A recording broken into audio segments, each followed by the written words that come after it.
अस्सलाम वालेकुम।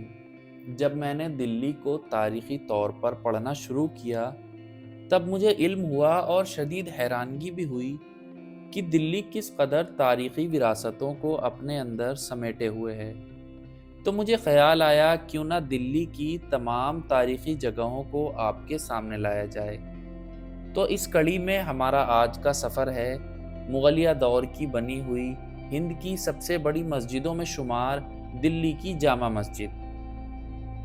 हमने कोशिश की है इस मस्जिद को 3 किस्तों में आपके सामने लाया जाए। पहली, इस मस्जिद की तामीर की तारीख़। दूसरी, दरगाह असार शरीफ जो मस्जिद में मौजूद है। और तीसरी, जंग आज़ादी में मस्जिद का अहम किरदार। तो 3 किस्तों में हम इस मस्जिद को मुकम्मल कवर करेंगे। और अब चलते हैं मस्जिद के अंदर।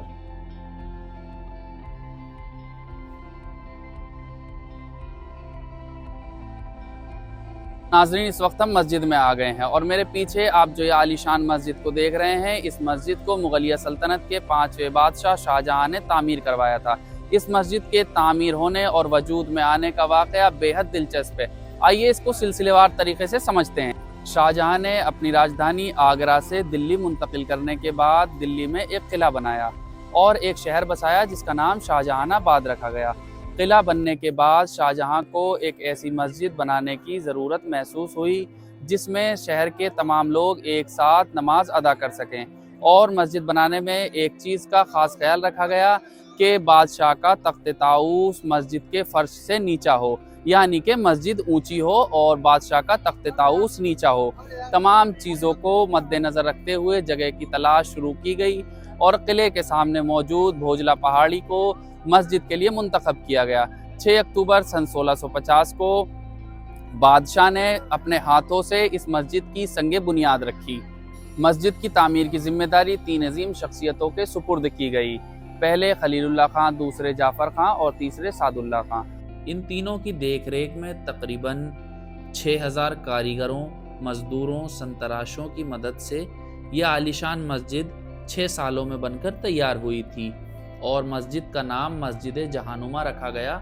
लेकिन बाद में मस्जिद के नाम में तब्दीली आई और आज इस मस्जिद को दिल्ली की जामा मस्जिद के नाम से मशहूरियत हासिल है।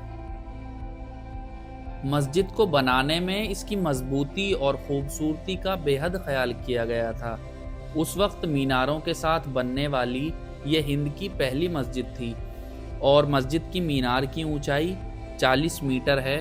और आप जब इसको गौर से देखेंगे तो आपको ऐसा समझ में आएगा कि इसकी जो दोनों मीनारें हैं यह आपस में एक दूसरे की जानिब झुकी हुई हैं, जो इसको ज़लज़ले के दौरान थामे रखती हैं। साथ ही बीच में 3 गुंबद मस्जिद की खूबसूरती को और बढ़ाते हैं। मस्जिद को लाल बलुआ पत्थर, सफ़ेद और काले संगमरमर से बनाया गया है। मस्जिद में 3 दरवाजे हैं। पहला बाबे अब्दुल्ला, दूसरा बाबे शाहजहां और तीसरा बाबे अब्दुल गफूर। मस्जिद की तामीर में तकरीबन 10 लाख रुपए का खर्च आया था। दिलचस्प बात यह है कि जब मस्जिद बनकर तैयार हुई तब ईद उल फित्र में कुल 5 दिन बाकी थे और इसी बीच बादशाह ने ईद की नमाज मस्जिद में पढ़ने की ख्वाहिश जाहिर कर दी। लेकिन मसला ये था कि मस्जिद में तामीर का बेइंतहा साजो सामान मौजूद था। ऊंची ऊंची पहाड़ें, चट्टानों के टुकड़े वगैरह जिससे मस्जिद भरी हुई थी। इसलिए तामीर के जिम्मेदारों ने बादशाह से गुजारिश की कि बादशाह, यहाँ मस्जिद में काफ़ी सामान मौजूद है जिसकी वजह से मस्जिद को अभी और वक्त की ज़रूरत है। लेकिन बादशाह ने कहा कि शहर में ऐलान कर दो, जिसको जो भी सामान यहाँ से ले जाना हो ले जाए। अवाम ने ऐसा ही किया और मस्जिद खाली हो गई। बादशाह ने शहर बुखारा, जो अब उज़्बेकिस्तान में मौजूद है, वहाँ की हुकूमत को ख़त लिखकर अपनी गुजारिश भेजी कि वो यहाँ हिंद में बनने वाली मस्जिद के लिए 2 सैयद ख़ानदान के लोगों को भेजें, यानी जिनका नसब सीधा हज़रत मोहम्मद मुस्तफ़ा सल्लल्लाहु अलैहि वसल्लम से जाकर मिलता हो। एक इमामत के लिए और दूसरे दरगाह असार शरीफ के लिए, जिसका जिक्र हम आगे करेंगे। और बुखारा से इमाम बुलवाने की ख़ास वजह ये थी کہ اس وقت بخارا کو اسلامی علماؤں کا مرکز مانا جاتا تھا اور امامت کے لیے وہاں کی حکومت نے سید عبدالغفور شاہ بخاری کو ہند بھیجا اور انہوں نے بادشاہ سمیت تمام شہری کو عید الفطر کی نماز ادا کرائی۔